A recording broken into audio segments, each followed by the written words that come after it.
Good morning, welcome back to my YouTube channel. আশা করি তোমরা সকলে ভালো আছো। তো আজকে হলো আগস্টের 30 তারিখ। তো অনেক দিন পর ভিডিওটা শেয়ার করছি, সময় পাচ্ছিলাম না, যার দরুন ভিডিওটা শেয়ার করতেও পারছি না। তো আজকে হলো তো বলে দিলাম আগস্টের 30 তারিখ, ভাদ্র মাসের 13 তারিখ। আর কালকে আমার শাশুড়ি মায়ের শ্রাদ্ধ। আর এখানে এই যে দেখো ঘর উলট পালট আছে, কারণ সেপ্টেম্বরে 2 তারিখ আমার বাড়িতে কৌশিকী অমাবস্যাতে আমি মায়ের পুজো করি প্রত্যেক বছরে। যারা যারা আগের ভিডিও দেখেছো তোমরা সবাই জানো। তো এখানে সব কিছু ধুয়ে রেখে পরিষ্কার করে রেখেছি, যে আমার স্নান পুজো সব কিছু কমপ্লিট হয়ে গেল, যেহেতু কালকে শাশুড়ি মায়ের শ্রাদ্ধ। তো আজকে আমরা সংযম থাকবো, তারপর কালকে মায়ের শ্রাদ্ধ, আবার পরশু দিন হবে আমাদের আবার সংযম, তারপর দিন মায়ের পুজো হবে। তো এই যে দেখো সব কিছু ধুয়ে মুছে পরিষ্কার করে রেখেছি, গুছানোর সময় পাইনি।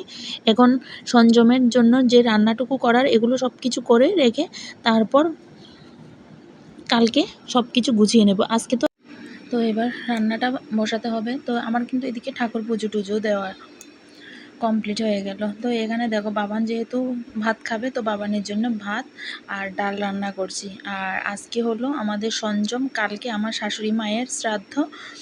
তো তারপর দিন আবার সংযম, তারপর দিন হলো পুজো। তো এখানে দেখো সেমাই করেছি, আর এখানে সুজি করেছি একটুখানি, আর একটু এখান থেকে একটু তুলে বাবানকে দিয়েছিলাম খাওয়ার জন্য, ও তো খায়নি, বাদ বাকিটা ফেলে দেওয়া হয়েছে। আর এখানে কখানা লুচি ভেজে নেব। তো এখন কিন্তু ঘড়িতে বেশ বেলা হয়ে গেছে, আর এতটা পরিমাণে গরম লাগছে সত্যি। তো আবার বিকেলবেলা যেতে হবে বাজারে। তো আর এখানে আমাদের বন্যার পর আমাদের বাজারের অবস্থাখানে একবার তোমাদের দেখায়। তো রাস্তার উপর দেখো বাজার বসে আছে, এই যে দেখো এখানে রাস্তার উপর বাজার বসেছে। তো সবজিপাতির কিন্তু খুবই দাম সবজিপাতির। আর এখানে দেখো যাদের দোকানে পুরো জল টল ঢুকে গিয়েছিল, তো সবগুলো বাইরে ফেলে রেখেছে। আর সবজির তো এত দাম, কি আর সবজি খাবে।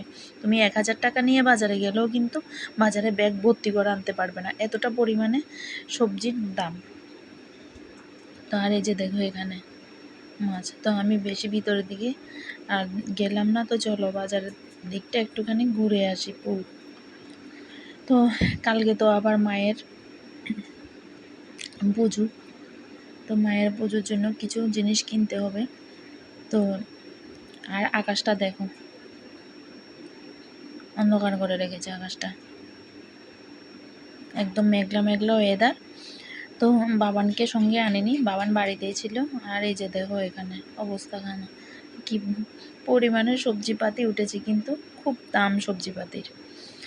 তো যাই হোক, তো আজকে হলো তারপর দিন, এখন ঘড়িতে বাজে দুপুর 12টা। তো এখানে দেখো মায়ের শ্রাদ্ধের কাজ নতুন ঘরটাতে করা হচ্ছে, যেহেতু বাবার শ্রাদ্ধের কাজটাও নতুন ঘরে করা হয়েছে, কারণ বাবার শ্রাদ্ধের আগের দিন তো বন্যা হয়েছিল, এবং বাবার শ্রাদ্ধের দিনও বন্যা হয়েছিল। তো আমাদের ঘরে কারেন্ট ছিল না, জায়গা ছিল না, রান্নাঘরে কিছু জিনিস এ ঘরে রাখা হয়েছে। তো যার জন্য বাবার শ্রাদ্ধটা এ ঘরে করা হয়েছে, এবং এখানে মার শ্রাদ্ধটা একবারে করে নিলাম। তো আর এই যে দেখো বিছানা পাতি সব কিছু গুছিয়ে নিলাম। আর আজকে হলো মায়ের শ্রাদ্ধের পরদিন। তো বাবানকেও দেখতে হচ্ছে, একা হাতে সামলাতে হচ্ছে সব কিছু। তো সব কিছু তো আর শেয়ার করতে পারছি না, ওই জন্য খুবই দুঃখিত। তো আর বাবানের অপারেশনের পরে ভেবেছিলাম যে একদিন মায়ের মন্দিরে পুজো দিতে আসবো, তো আশাই হচ্ছিল না। তো আজকে অমাবস্যা, তো আমাদের বাড়িতেও মায়ের পুজো। তো এখান থেকে তো পুজোর ভোগ নিয়ে মাকে দেওয়া হবে রাতে, যেহেতু বাড়িতে পুজো। তো আমি শ্রাদ্ধের পরদিন ছিল সংযম, তো তার পরদিন আবার মাতার বাড়িতে চলে এলাম। তো সত্যি তোমাদের সাথে কোনো কিছু শেয়ার করা হচ্ছিল না। তার আগের দিন সংযম দিন কি করেছিলাম, যা যাবতীয় যা কিছু রান্না করলাম, আর ঘরে সব কিছু গুছিয়ে নিয়েছি, যেহেতু আজকে পুজো বাড়িতে, তো অতিথিরা আসবে, তো সব গুছিয়ে নিয়েছি। তার এই যে চলো এখানে এবার মায়ের মন্দিরে উঠে যাব পুজো দিয়ে, তারপর রাত্রে মায়ের পুজোর জন্য কিছুটা ভোগ এখান থেকে নিয়ে যাব। আরও অনেক জিনিস কেনার বাকি ছিল, তো সব কিছু কেনাকাটি করে তারপর বাড়িতে চলে যাব। তো এই যে দেখো এখানে চলে এসেছি ভোগ দেওয়ার জন্য। আর এতটা রৌদ্র উঠেছে, আবার এদিকে একটু একটু করে বৃষ্টিও পড়ছে। তো বাবানের অপারেশনের সময় সত্যি এতটা খারাপ লাগছিল, মানে কি করব বুঝতে পারছি না। ছেলে তো আমার দিকে হাত বাড়িয়েই রইলো। যখন ওটিতে নিয়ে যাচ্ছিল তখন বলেছিলাম যে ঠিকভাবে যদি সব কিছু ঠিক হয়ে যায়, ওকে নিয়ে একবার মায়ের মন্দিরটা দর্শন করে নিয়ে আসবো। তো যাই হোক, সব কিছু তো ঠিক ভালোই মিটলো। তো এখন মোটামুটি একটুখানি সুস্থ আছে বাবান। তো তাও পুরোপুরি না, পুরোপুরি সুস্থ হতে 3 মাস সময় লাগবে। তো আমরা তো খুব যত্ন করছি বাবানের। তো আর এই যে দেখো, আজকে দুপুরবেলা ঘুম হয়নি, কারোরই ঘুম হয়নি।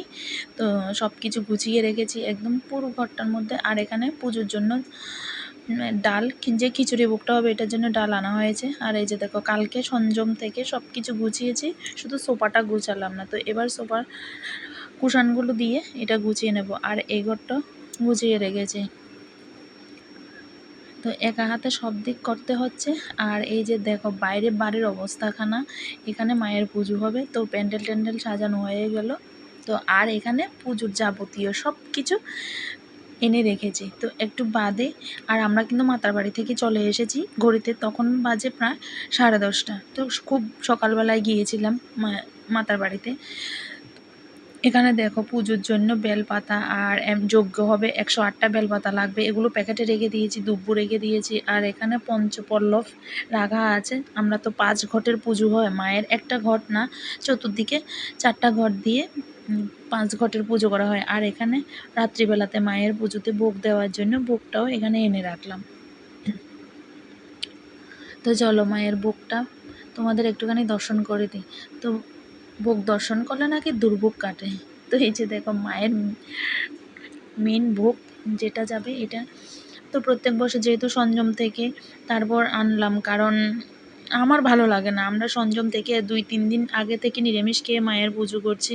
তো অনেকে বলেছিল অন্য কারোর দ্বারা নিয়ে আসতে, তো এটা আমার ভালো লাগে না। তা আমার কষ্ট হচ্ছে, কিন্তু আমি নিজে গিয়ে আনবো। তো এখন প্রায় সন্ধ্যা হয়ে গেল, মোটামুটি সব কিছু রেডি। সন্ধ্যাটা হচ্ছে, তোমরা দেখতেই পারছো বাইরে। আর এখানে দেখো, ঢাকিরা ঢাক বাজাচ্ছে। আর আমার ঘরে মাও এলো। তো ঠিক প্রত্যেকবারে এই সন্ধ্যার প্রাক মুহূর্তে মা আমাদের বাড়িতে আসে। তো সন্ধ্যার সঙ্গে মাও আমার ঘরে ঢুকে যায়। তো প্রত্যেকটা বৎসর আমি এই দিনটার অপেক্ষাই করি।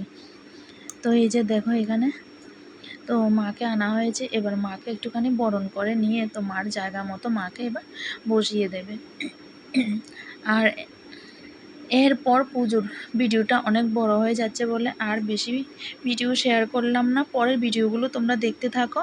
তো ওই ভিডিওর মধ্যে মায়ের পুজো, আরতি, তারপর নিরঞ্জনের সব কিছু তারপরের ভিডিওতে আসতে চলেছে। তো তোমরা সবাই প্লিজ ভিডিওটা দেখতে থাকো। আর যারা আমার চ্যানেলটা সাবস্ক্রাইব করোনি, সাবস্ক্রাইব করে দিও। তো প্লিজ তোমরা একটু সাহায্য করো। আর যাই হোক, পরের ভিডিওতে মায়ের মুখটা তোমাদেরকে দর্শন করিয়ে দেব। এত সুন্দর রূপ নিয়ে আছে মা, সত্যি দেখলেই মন ভরে যায়। তো মাকে এবার বরণ করে নিয়েছি। এবার ভাই আর বর মিলে মায়ের জায়গা মতো মাকে বসিয়ে দেবে। আর মায়ের পিছনে এখানে প্যান্ডেলে কিছু কাজ এখনও বাকি আছে, তো যেটা ভাই পুরোপুরি করে নেবে। তো চলো, এবার ওরা মাকে মায়ের স্থানে বসিয়ে দেখ। তো ভাই আর বর গেল। তো আর এই যে দেখো, এখন বাজে ঘড়িতে রাত্রি 8টা। তো এখানে মোটামুটি সব কিছু এনে রেখে দিলাম। তো মাকেও মায়ের জায়গা মতো বসিয়ে দিয়েছে। আর এই যে দেখো, এখানে মেন যে ঘরটা, এটাও এখানে জল ভরতে যাবে। আর কিছুক্ষণ বাদে তো পুরোহিত মশাই এসেছেন, উনি ওনার পূজার সব কিছু ওনাকে দিয়ে দেওয়া হয়েছে। উনি ওনার মতো উনি কাজ করে নিচ্ছেন। আর এখানে শিব ঠাকুরের যে পৈতা, ওই পৈতাটা রেডি